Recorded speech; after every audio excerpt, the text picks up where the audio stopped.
assuré entre ses mains.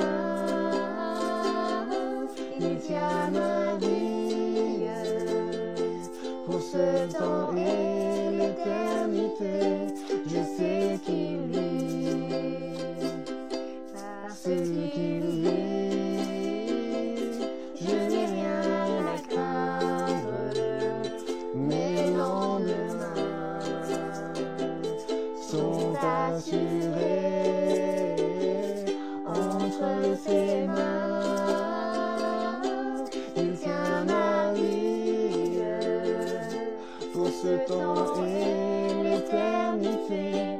Je sais qu'il vit entre ses mains. Il tient ma vie pour ce temps et l'éternité. Je sais qu'il vit.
Bonjour chers frères et sœurs, je suis très content d'être avec vous.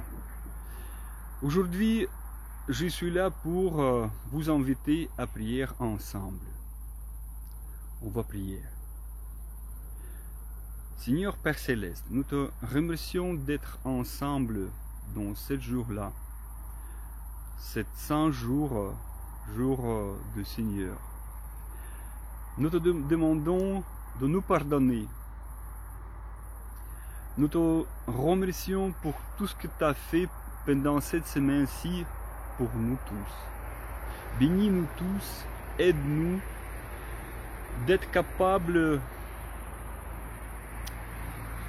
de faire tout nécessaire pour celles qui sont autour de nous, pour transmettre ton message à tout le monde. Parce que nous vivons dans une situation très délicate. Soutiens-nous et Donnez-nous Saint-Esprit pour que nous puissions être sûrs et certains que nous sommes dans un chemin qui va vers toi. Nous te remercions, notre Seigneur Père Céleste, pour tout. Au nom de Jésus-Christ. Amen. Bon, ça va tout le monde? Bienvenue à cette nouvelle rencontre autour de la Bible.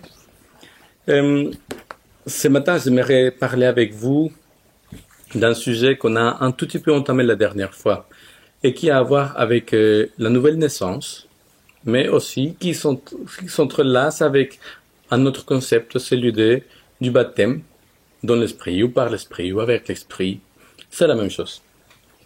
Donc, essayons de comprendre ceci. Dans la Bible, la réalité humaine, qui est connue comme la volonté et le désir de la chair, s'oppose toujours à la réalité divine, qui est connue comme le royaume ou la volonté de l'esprit ou spirituel. Le résultat est celui-ci. Si tu n'es pas né de l'esprit, tu ne peux pas comprendre les choses de l'esprit. Du coup, il faut que tu puisses recevoir la clé pour pouvoir accéder à ce royaume spirituel. Comment est-ce que cela se passe? Voyons ce que l'apôtre Jean dit dans son évangile. Je vous invite à prendre la Bible dans l'évangile de Jean, chapitre 1. Nous allons lire Jean, chapitre 1, les premiers versets. On va trouver ceci. Dans le chapitre 1, au premier verset, les choses sont assez clairement dites à partir du verset 9. Tous ceux qui reçoivent Jésus, qui est appelé la lumière ou le Verbe, Jésus leur donne la possibilité de devenir des enfants de Dieu. Ça veut dire quoi donc recevoir Jésus? Ça veut dire que je dois mettre ma foi en lui. On en a parlé la fois dernière. Donc, quand moi je mets ma foi en Jésus, dit la Bible, j'expérimente une nouvelle naissance. Non une naissance humaine ou biologique, que la Bible va appeler la naissance de sang, mais une naissance désirée par Dieu. Et dès lors, j'appartiens aux réalités spirituelles. Je vais le lire. Jean chapitre 1, verset 9. La parole était la vraie lumière, celle qui éclaire tout humain. On va un peu plus loin. À tous ceux qui l'ont reçue, elle a donné le pouvoir de devenir enfants de Dieu. À ceux qui mettent leur foi en son nom. Ceux-là sont nés non pas du sang, ni d'une volonté de chair, ni d'une volonté d'homme, mais de Dieu. Jean chapitre 1, verset 9 à 13. Dans ma famille, nous sommes 3 enfants. Dans l'ordre, garçon, fille, garçon. Moi, je suis le dernier. Moi, j'étais prévu dans le planning familial de mes parents et je devais arriver une année plus tard de ce que moi je suis arrivé. Je suis arrivé très tôt, non seulement parce que je suis arrivé une année avant, mais parce que si je suis né seulement 7 mois de gestation. Donc, je suis quelqu'un, ils disent, qui est né parce qu'il avait hâte de vivre. Mais cela dit, puisque j'étais pas tout à fait prévu, en tout cas pas pour le moment où je suis arrivé, on s'amuse à me dire que je suis l'enfant de la sieste. Voilà. Dans les royaumes spirituels, il n'y a pas des enfants de la sieste. Personne n'est né de nouveau, personne n'est né de l'esprit comme étant un hors-programme de la part du Seigneur. Le Seigneur désire la naissance spirituelle de chaque personne. Dans son planning, peut-être nous sommes toujours en retard, mais jamais en avance. Le concept là, de la nouvelle naissance de notre de Dieu, semble assez clair quand on lit les premiers versets de l'épître de l'évangile des Jean. Mais à un moment donné, il introduit un autre concept, le concept du baptême de l'esprit, ou du baptême dans l'esprit. Lisons-le. Verset 32. Jean rendit ce témoignage. J'ai vu l'esprit descendre du ciel comme une colombe et demeurer sur lui. Moi-même, je ne le connaissais pas. C'est lui qui m'a envoyé baptiser dans l'eau, qui m'a dit, c'est lui sur qui tu verras l'esprit descendre et demeurer, c'est lui qui baptise dans l'Esprit Saint. Moi-même, j'ai vu et j'ai témoigné. C'est lui les fils de Dieu. Qu'est-ce que c'est que le baptême dans le Saint-Esprit? Et quel est le lien avec le fait de naître de Dieu ou la nouvelle naissance? La seule chose que Jean dit à ce sujet, Jean-Baptiste, c'est que celui sur lequel l'Esprit serait descendu et sur lequel l'Esprit serait demeuré, lui aurait baptisé dans l'Esprit.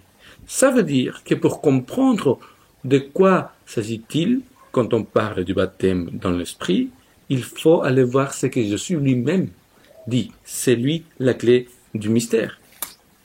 Curieusement, quand Jésus va parler avec Nicodème au sujet de la nouvelle naissance, il va parler, oui, de la naissance spirituelle, de la naissance d'eau, de la naissance d'esprit, mais il ne va jamais mentionner le baptême d'esprit ou le baptême dans l'esprit. Lisons-le.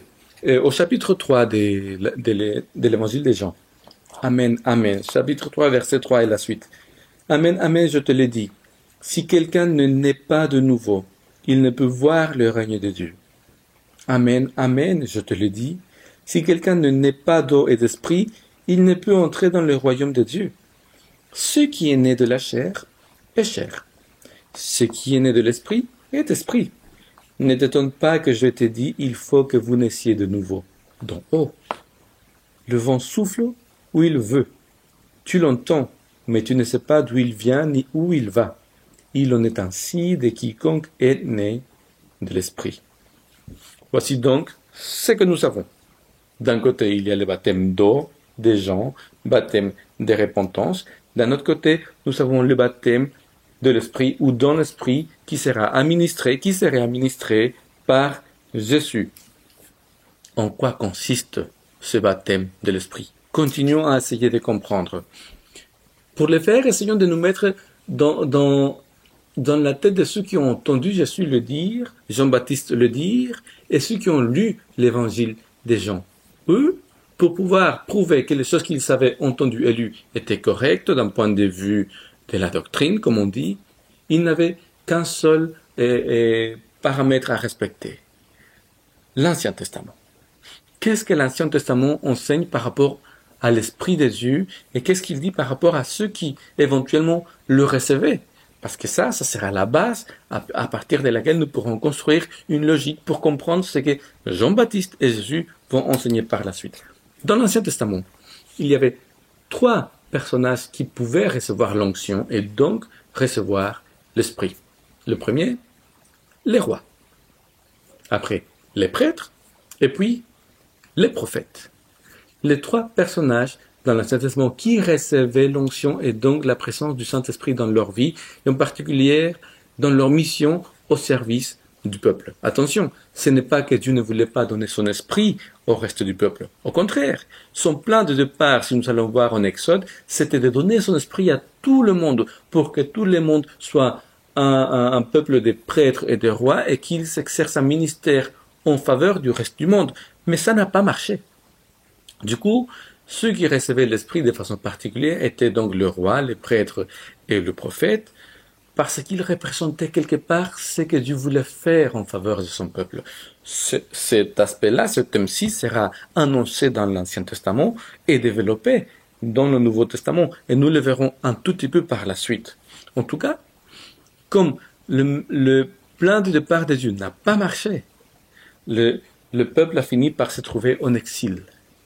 Mais c'est en exil que Dieu envoie des messages par ses prophètes, des messages d'espoir. Il va utiliser en particulier Esaïe, Ézéchiel et aussi Joël. Allons lire dans l'ordre. D'abord Esaïe 61, versets de 1 à 4. Le souffle du Seigneur Dieu est sur moi, car le Seigneur m'a conféré l'onction. Il m'a envoyé porter une bonne nouvelle aux pauvres. Pensez ceux qui ont le cœur brisé. Proclamez aux captifs leur libération et aux prisonniers leur élargissement. Proclamez pour le Seigneur une année de faveur et pour notre Dieu un jour de vengeance. Consolez tous ceux qui sont dans le deuil. Rétablir les gens de Sion qui sont dans le deuil. Mettre sur leur tête une parure splendide au lieu de la cendre. Une huile de gaieté au lieu du deuil. Un vêtement de louange au lieu d'un esprit qui vacille. Afin qu'on les appelle térébinthes de la justice, plantation du Seigneur. pour montrer sa splendeur. Ils rebâtiront les ruines d'autrefois. Ils relèveront les lieux dévastés du passé. Ils restaureront les villes désertes, dévastées de génération en génération. Lisons maintenant ce que le Seigneur a dit à son peuple par le prophète Ézéchiel. Ézéchiel, chapitre 37, versets du 11 à 14. Le Seigneur me dit, il me dit, humain, ces ossements, c'est toute la maison d'Israël. Ils disent, nos ossements sont desséchés, notre espoir s'est évanoui, nous sommes perdus. À cause de cela, parle un prophète. Tu leur diras, ainsi parle le Seigneur Dieu, j'ouvre vos tombes, je vous ferai remonter de vos tombes, ô mon peuple, et je vous ramènerai sur la terre d'Israël. Ainsi vous saurez que je suis le Seigneur, lorsque j'ouvrirai vos tombes et que je vous ferai remonter de vos tombes, ô mon peuple. Je mettrai mon souffle en vous, et vous reprendrez vie. Je vous ramènerai sur votre terre, et ainsi vous saurez que c'est moi, le Seigneur, qui a parlé et agi. Déclaration du Seigneur. Voilà ce que ces deux prophètes annoncent au peuple dans l'exil. C'est que le Messie arrivera, et ce Messie sera loin, il aura l'Esprit du Seigneur. Et c'est par cet Esprit-là, dit le prophète Ézéchiel, que le peuple qui est mort spirituellement sera ravivé. Ils renaîtront de leurs cendres quelque part. La nation survivra à l'exil. Voilà l'annonce. L'Esprit du Seigneur sera versé et redonnera la vie à son peuple. C'est merveilleux. Mais s'il faut ajouter aussi la prophétie que Dieu a donnée au travers le prophète Joël. Joël au chapitre 2, versets 28 au 29, ou suivant les versions de la Bible, ça peut être le chapitre 3, versets 1 et 2. Lisons-le. Après cela, après donc l'exil, je répondrai, plutôt on dirait dire, déverserai mon souffle sur tous. Vos fils et vos filles deviendront prophètes, vos anciens auront des rêves, et vos jeunes gens des visions. Même sur les esclaves et sur les servantes, en ce jour-là, je répandrai mon souffle. Il faut, face à un verset pareil, il faut qu'on s'y arrête un peu. Dans l'Ancien Testament, la figure la plus élevée que les personnes pouvaient concevoir était celle du prophète. Ce n'est pas le roi, il était l'autorité politique. Ce n'était pas les prêtres qui étaient l'autorité rituelle. C'était le prophète, la plus haute autorité au-dessus du peuple, parce qu'il était l'autorité spirituelle. Même les rois, lorsque le prophète recevait un message de la part de Dieu, pour lui, même les rois devaient s'y conformer. Et voilà que le Dieu qui annonçait le Messie arrivera, il aura l'Esprit sur lui, le Messie arrivera et cet Esprit va raviver le peuple, le Dieu qui donnait son Esprit à la personne la plus importante dans le peuple d'Israël, dans l'Ancien Testament, annonce, voilà que quand l'Esprit arrivera après l'exil, mon Esprit sera donné à tout le monde, il sera déversé sur tout le monde, sans exception. Le Messie va apporter quelque chose, un changement, une révolution. Désormais, quand l'Esprit de Dieu sera donné, la plus haute fonction que le peuple d'Israël pouvait concevoir serait ouverte et à la portée de tout le monde, des enfants, des esclaves, des servantes, des femmes, à la portée de tout le monde. Quelle révolution en perspective pour une société patriarcale!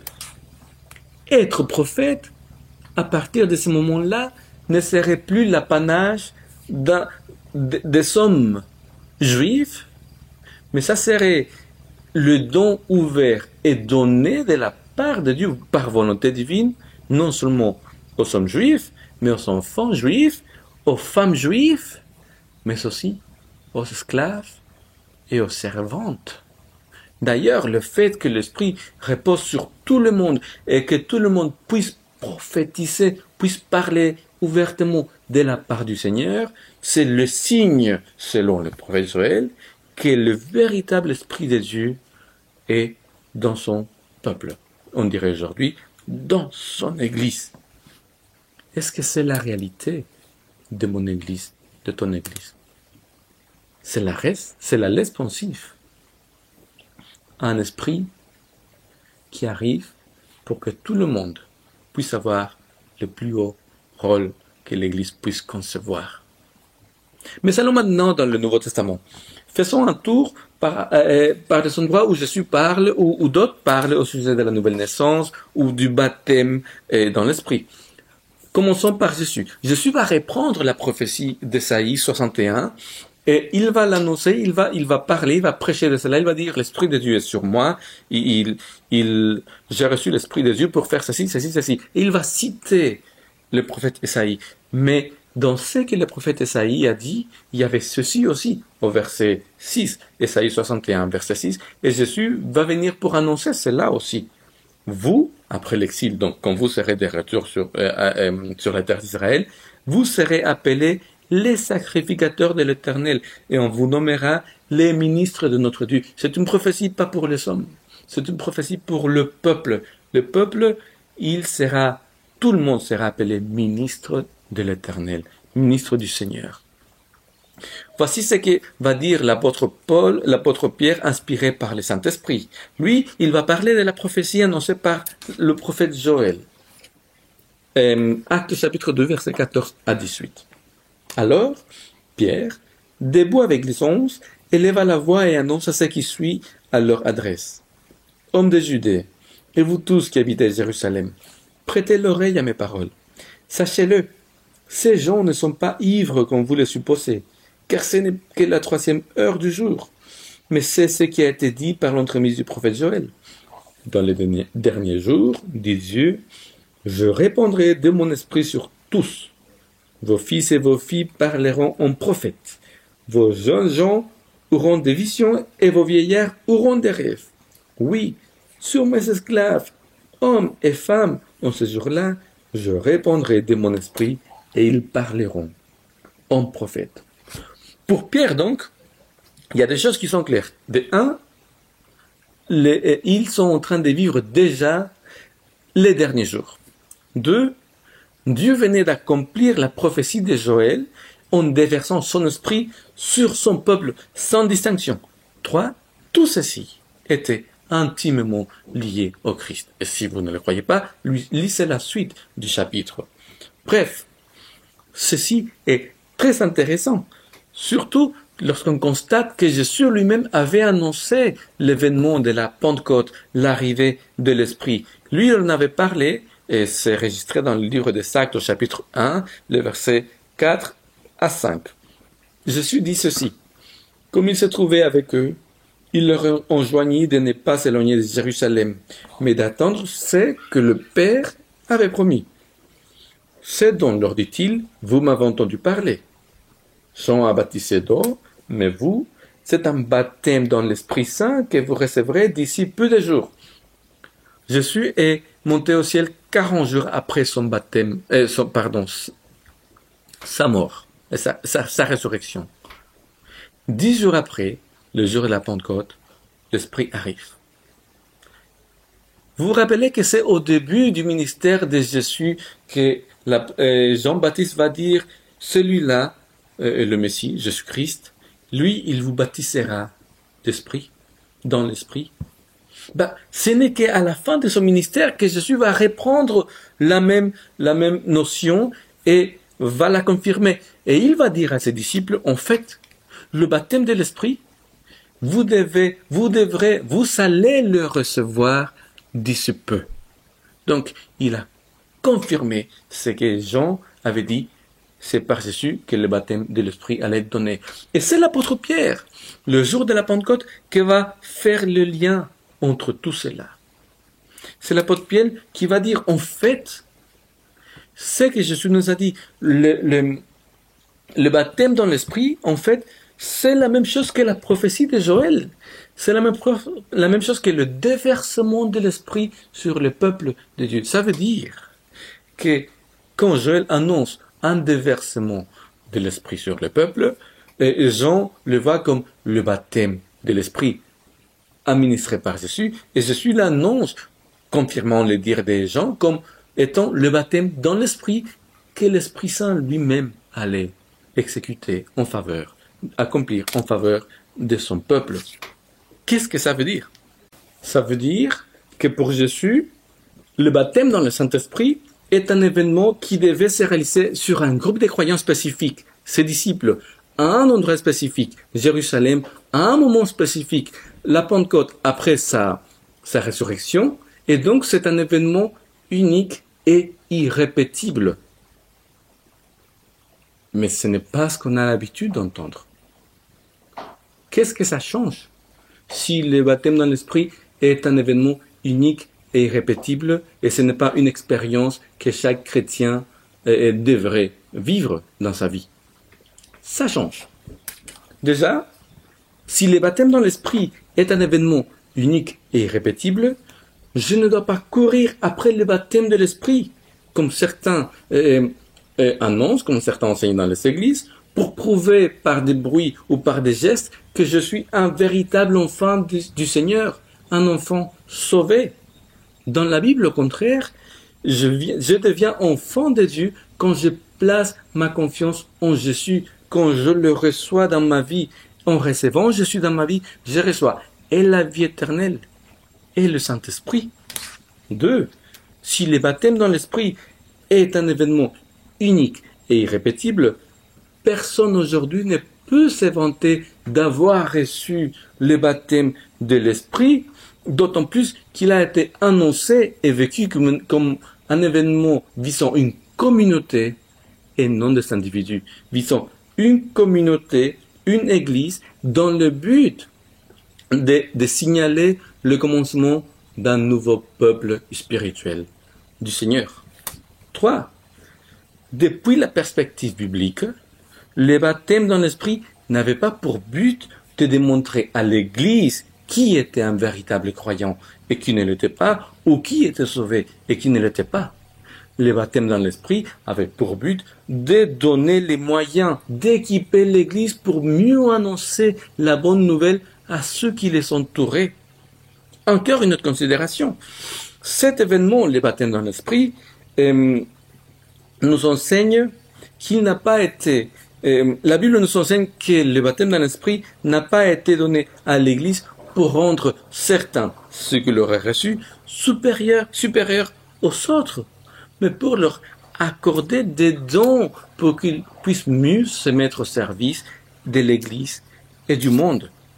Il n'y a donc pas une hiérarchie spirituelle dans la présence de l'Esprit dans l'Église. Une dernière considération. La Bible montre que le fait d'avoir reçu le Saint-Esprit, et pour la communauté première, le fait d'avoir reçu le baptême de l'Esprit, la Bible montre que ça n'a pas résolu tous leurs problèmes. Certains préconisent et disent que si le jour où tu recevras le baptême de l'Esprit, le jour où le Saint-Esprit viendra dans l'Église, alors tous les problèmes de l'Église et de la vie des chrétiens finiront. Ce n'est pas ça que la Bible enseigne, ce n'est pas ça l'évidence biblique. L'Église chrétienne a continué à avoir des soucis. Les personnes chrétiennes ont continué à avoir des soucis. L'Esprit est au milieu de son peuple, certes. Mais cela nous fait vivre une certaine réalité. Le fait que, en tant que citoyens d'un royaume qui est déjà là, mais pas encore, nous vivons dans une tension constante.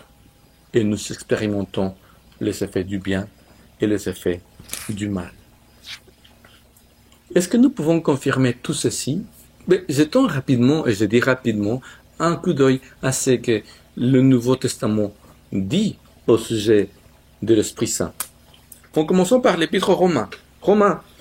L'Épître aux Romains dit ceci: l'Esprit, c'est un esprit de sainteté. On peut marcher dans l'Esprit. L'Esprit a une loi, la sienne, et cette loi nous rend libres. Nous pouvons vivre selon l'Esprit. L'Esprit, il habite en nous. Ne pas avoir l'Esprit, ce n'est pas appartenir à Christ. Ou encore, son souffle, c'est la vie en nous. Encore, nous recevons de Dieu la vie par l'Esprit. Il nous faut mourir. Et c'est l'Esprit qui fait mourir en nous les comportements de notre vie égoïste, de notre être égoïste. Nous, l'Esprit Saint nous fait enfants de Dieu, nous fait ses héritiers. Ou encore, l'Esprit Saint, nous l'avons déjà reçu comme les prémices des dons que Dieu nous a promis. L'Esprit Saint, il nous vient en aide, il prie en notre faveur. Je continue. 1 Corinthiens. Selon 1 Corinthiens, l'Esprit Saint connaît les choses de Dieu. Selon 1 Corinthiens, nous sommes le temple, il habite déjà en nous, le temple du Saint-Esprit. Et encore, ce que le Christ réalise en moi, il le fait par la puissance de l'Esprit. L'Esprit nous justifie, l'Esprit nous sanctifie, l'Esprit nous permet de confesser Jésus comme notre Seigneur. Il fait, lui seul, des dons qui nous rendent tous égaux en tant qu'Église. Nous sommes baptisés dans l'Esprit pour devenir partie du corps du Christ. Encore, 2 Corinthiens, continuons. Jésus a répandu l'Esprit dans nos cœurs comme la garantie des biens qu'il nous réserve dans le futur. C'est l'Esprit encore qui écrit dans nos cœurs la volonté du Seigneur. Oui, le message de Dieu. L'Esprit est le Seigneur. Il nous transforme à l'image du Seigneur. Je pourrais continuer. Galates, Éphésiens, Philippiens. Bon, après, 1 Thessaloniciens, 2 Thessaloniciens, la première épître des Jean ne parle pas de l'Esprit directement. Le livre de l'Apocalypse, on parle, surtout comme celui qui parle aux églises. L'Esprit parle aux églises. Beaucoup de choses ont été dites dans le Nouveau Testament au sujet de l'Église et de son interaction avec le Saint-Esprit. Toutefois, il y a certaines choses qui reviennent. Par exemple, le Saint-Esprit, nous l'avons déjà. Il est la prémisse des dons que Dieu nous a promis et qu'il nous donnera par la suite. Ou encore, tellement nous avons déjà l'Esprit qu'il habite déjà en nous, ce qui fait de nous le temple de l'Esprit. Maintenant, Jésus, et ça se répète, Jésus a répandu son Esprit sur nous comme la garantie des dons, des cadeaux qu'il nous fera par la suite. D'où que ne pas savoir l'Esprit, Romains chapitre 8 verset 9, ne pas savoir l'Esprit, ça veut dire que nous n'appartenons pas au Seigneur.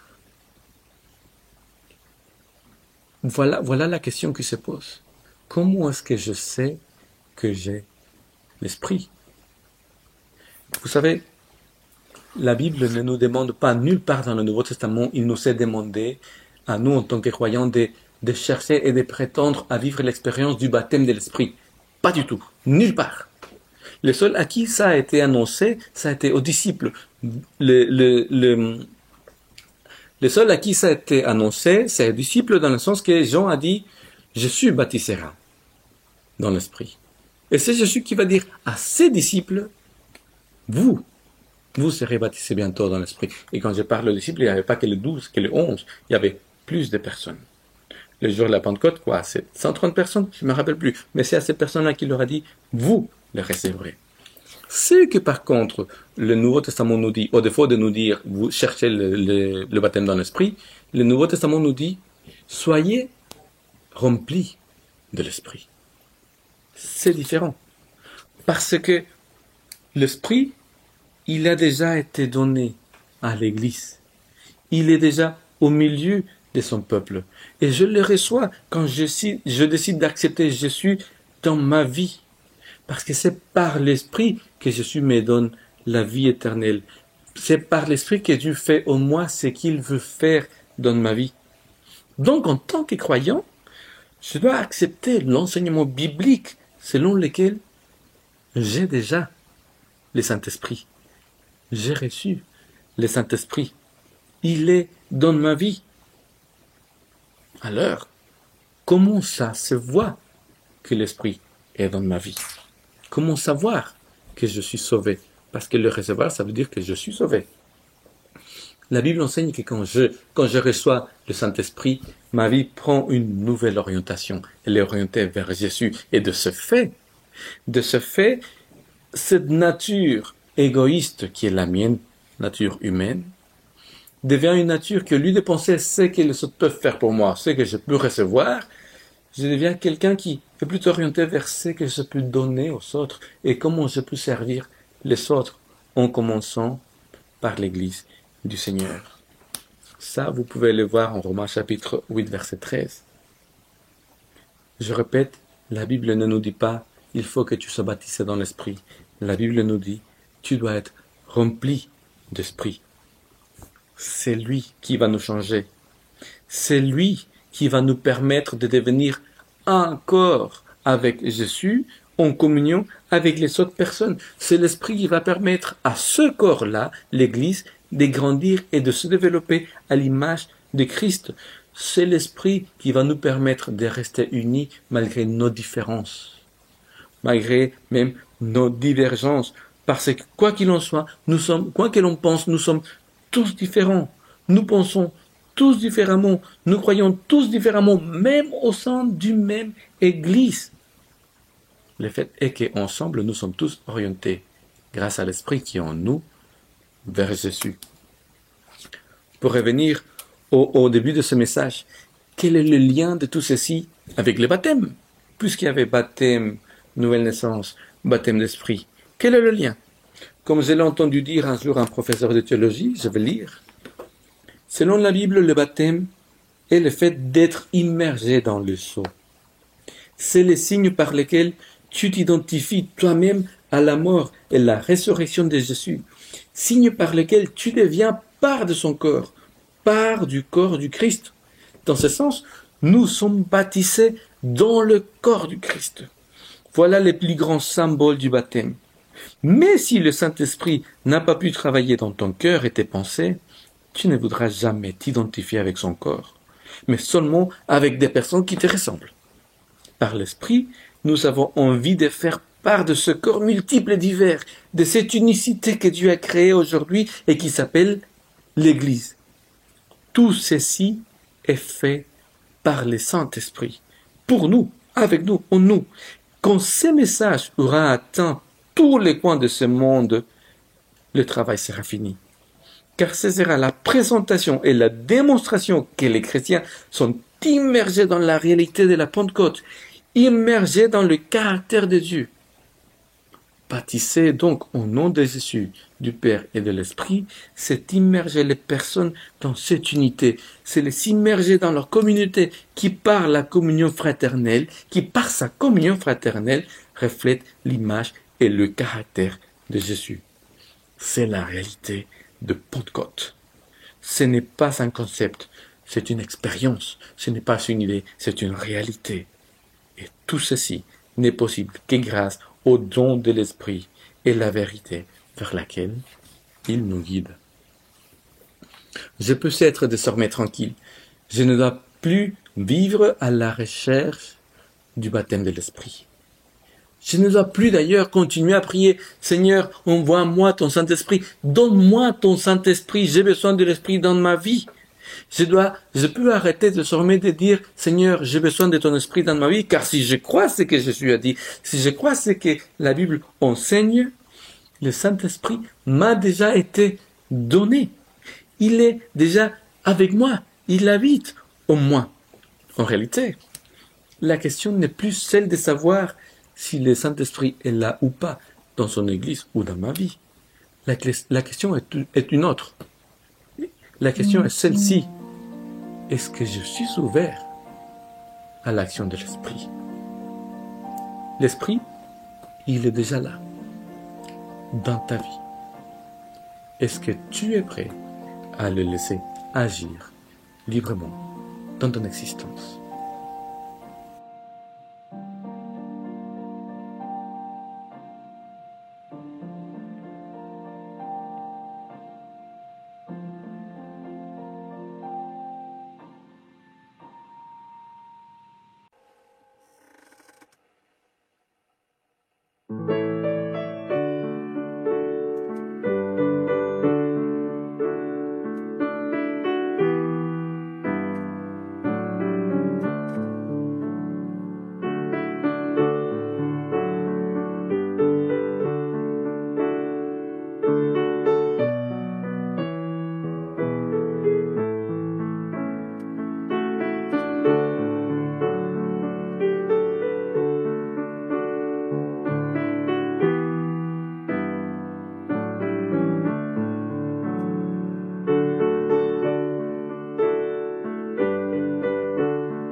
Notre Dieu, notre Père, il est clair que nous avons tellement de choses à encore apprendre concernant le Saint-Esprit. Merci car nous devons en tout cas pas aller à la chasse du Saint-Esprit, car c'est toi qui nous l'as déjà donné. Nous l'avons reçu dans nos vies, il habite en nous, puisque nous avons placé notre confiance en Jésus. Seigneur, il nous a permis de devenir tes enfants. Seigneur, et la vie que nous avons reçue, c'est par le Saint-Esprit que nous l'avons reçue. Merci pour ce merveilleux cadeau. Merci pour la prémisse des dons que tu as promis pour nous, pour la suite, pour l'éternité. En attendant, Seigneur, permets-nous de nous rendre compte que finalement ce n'est pas tant qu'il ne soit pas là, mais c'est nous qui ne les laissons pas agir à sa guise. Permets-nous d'apprendre à interagir avec. Permets-nous de comprendre comment, dans quelle mesure, toi, par ton esprit, veux faire partie de notre vie et que nous puissions faire partie de la tienne. Au nom de Jésus, je te le demande. Amen.